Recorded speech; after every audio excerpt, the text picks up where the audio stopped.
Now I know there's a lot of aid out there for a lot of people. People probably getting aid, but may have a little income still coming in.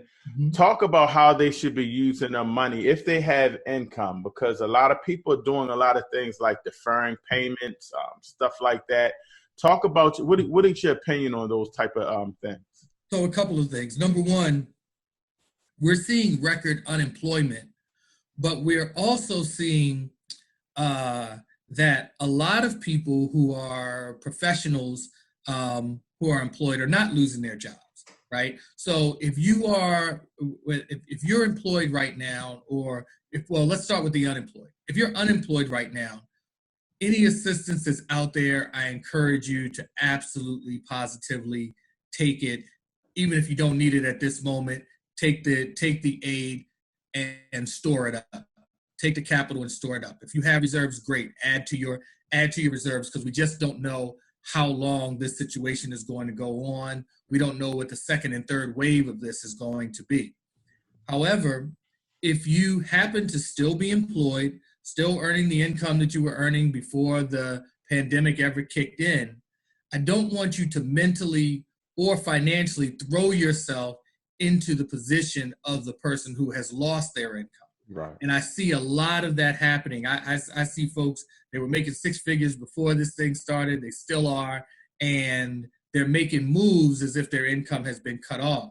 And what they're basically doing is they're putting themselves in a position where they are going to damage their credit, damage their relationships and if they damage their relationships with their creditors, then they are functionally, ultimately, long-term, cutting themselves off from access to capital.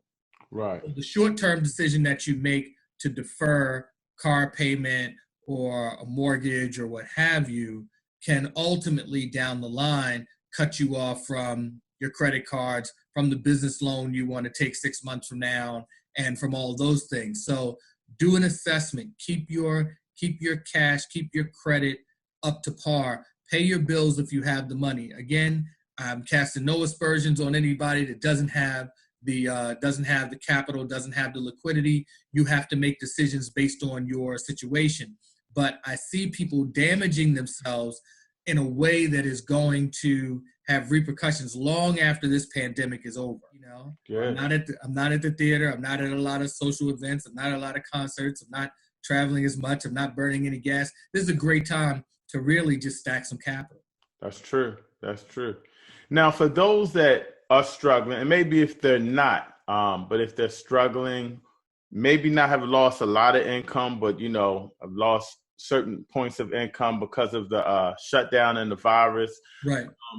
I know they have homes, right. equity in their homes. Should they mess with that at all? What do you recommend for that? Leave it alone? Well, so a couple things. If you're struggling with or do not have the income to make your mortgage payment, then avail yourself of the services around being able to defer your mortgage payments.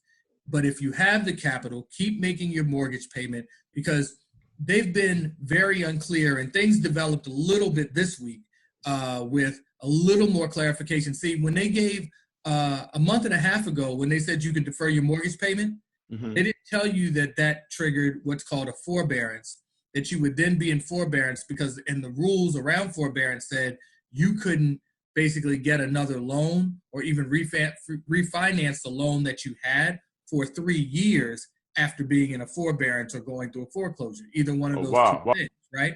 So most people who had never been in a forbearance or never had a foreclosure didn't know what they were signing up for. And the rules had not been articulated as to how that money was to be paid back, when it was going to be demanded, because there is a huge difference between how the conventional loans and what they're allowing and what the government loans, your FHA and your VA loans, what they're allowing. See, the government can control the FHA and VA loans, what they allow. So if they allow you to roll that on to the end of your mortgage and all those things, they can make that determination, though they really haven't spelled it out as of yet, what your true options are long term. So imagine I lent you $100,000 and then I told you, I'll tell you what the terms are later. Right. I'm gonna lend you the money now, but I'll tell you in 2 months what you signed up for. That's Right. what a lot of people. I mean, we had 15 last month. We had 15 million Americans, not pay their mortgages. Okay, so now conventional loans, on the other hand, are very different than the government loans because conventional loans are owned by private lenders and investors, which means that you can't really mandate to them what they're going to allow, what they're not going to allow, how they're going to demand to be paid back. So originally, with the deferment with conventional loans, they were basically telling everybody, hey, you can defer for up to 90 days. But at the end of that 90 days, we want all 3 of those mortgage payments that you deferred. Right. Now, my question is, if I didn't have it 90 days ago, and I didn't have it 60 days ago, and I didn't have it 30 days ago, what makes you think I'm going to have 3 mortgage payments at the end of that time? Right. And still need to make that mortgage payment for that month. So you really needed 4 mortgage payments at the end of that. They're starting to come out with a little bit of guidance. Some of the conventional lenders put out some guidance this week that said basically that from the point that you get caught up, you would be out of the market, unable to refinance for about 90 days. And then after that point, your availability of being able to do what you need to do in terms of the mortgage market, buying and refinancing would still be allowed, okay? Which is a very huge shift because that has never been the rule. I've been lending money since 2001, and that's never been the rule. So they're making that shift, but again, it's not all in black and white. So everybody is not bound by that guideline. So it is still an ever developing thing.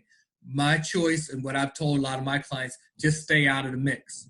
Stay out of the mix in terms of if you don't have to be in the mix of playing this game with this bank and taking money that you don't know how it's going to be paid back, then avoid it.